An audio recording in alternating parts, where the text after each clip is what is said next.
Hi and welcome to The Print. My name is Karanjeet Kaur. I'm a journalist and an editor.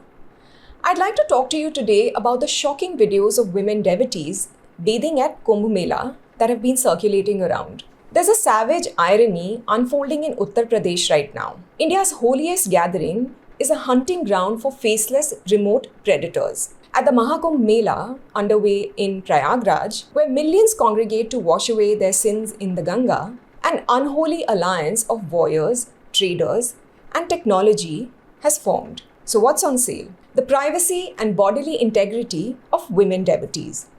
And what's the price? Anywhere between 800 and 2,000 rupees, depending on the quality of the violation. Indian women have been failed yet again by a new trinity: the holy, the unholy, and the algorithm. Last week, 13 FIRs were lodged against 140 social media accounts for posting objectionable videos of women, including those of female devotees taking a dip at the Mahakumbh.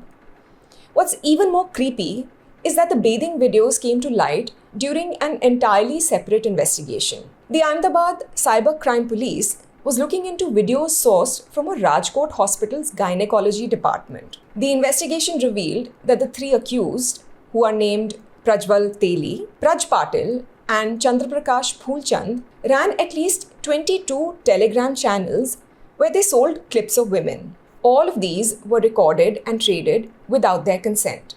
The three men are a YouTuber from Prayagraj and two NEET aspirants from Maharashtra. They ran their enterprise under a completely innocuous name, like Megha Demos Group. Now, the channels had labels like CCTV Injection Group or Labor Room Injection Group and Ganga River Open Bathing Group. This is almost like a menu of options. The cybercrime officers told the Times of India. Disturbingly, some content featured covert recordings from hospital labor rooms, medical examinations, and public areas like bus stands, marriage halls, and parlors.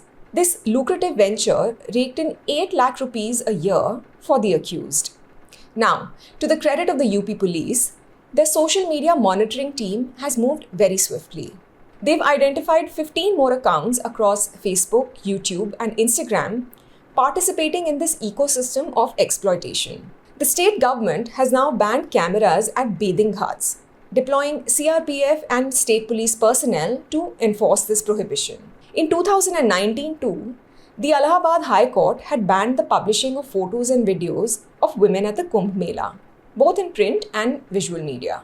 Let's talk a little bit about why such an enforcement is needed in India. This violation and commodification of women's bodies at the Mahakumbh represents a betrayal across 3 interconnected spheres. Even though Indian women are not unfamiliar with such trespasses, and it's actually our daily reality. But the Kumbh videos are particularly insidious because they expose a perverse intersection of faith, trade, and technology.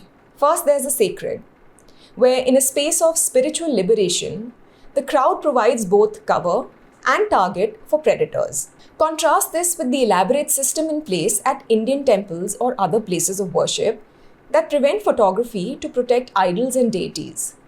But those regulations, somehow, don't extend to the bodies of women who show up at these sites.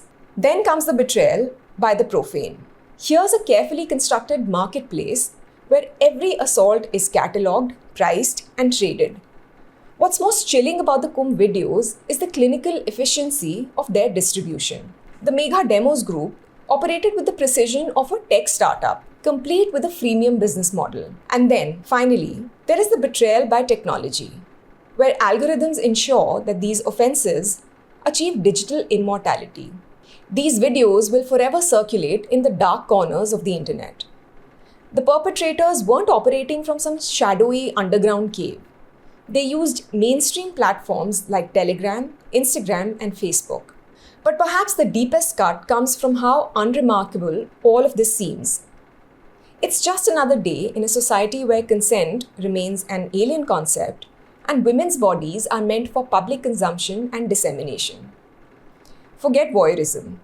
This is the industrialization of image-based sexual abuse that has turned sacred spaces into content farms and hospital labor rooms into film sets.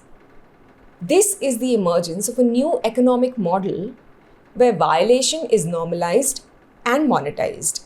Now, the accused who traded in these videos are only one part of the equation. The men who run these channels deserve every second of what's coming to them. But let's focus on the culpability of the men who made their business model viable, the ones who actively sought out and paid for this sexual abuse.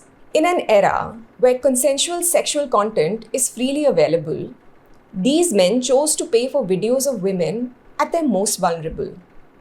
The non-consensual nature of these videos isn't a bug, it's the feature. What drives these buyers isn't desire. It's the intoxication of watching women who never consented to be watched. They never imagined that their moments of privacy would be relayed for mass entertainment. One can only imagine what consent means for these men in their daily lives. Maybe just another unwanted intrusion in a fantasy of total dominance. In Uttar Pradesh, this commodification of abuse has a precedent. An Al Jazeera investigation from 2016 revealed that videos of rape were being sold for as little as 20 rupees, the price of a packet of pan masala. The faces of the victims, some of whom appear to be minors, are visible in several of these videos. In others, the women are begging their assaulters to spare them, or at least not to record them. These distressing clips are labeled local films or WhatsApp sex videos and are available at local mobile shops. Indian men aren't alone in this depravity. A recent German investigation exposed thousands of men participating in Telegram groups dedicated to sharing strategies for sexual assault.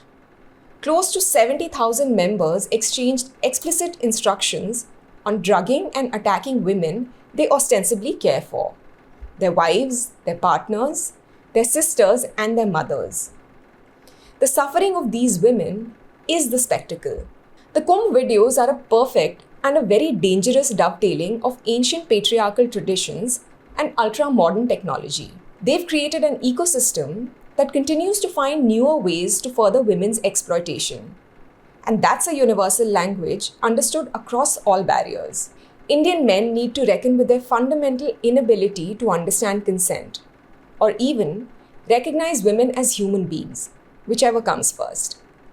Until then, no holy dip in the waters of the Ganga can cleanse them of this stain.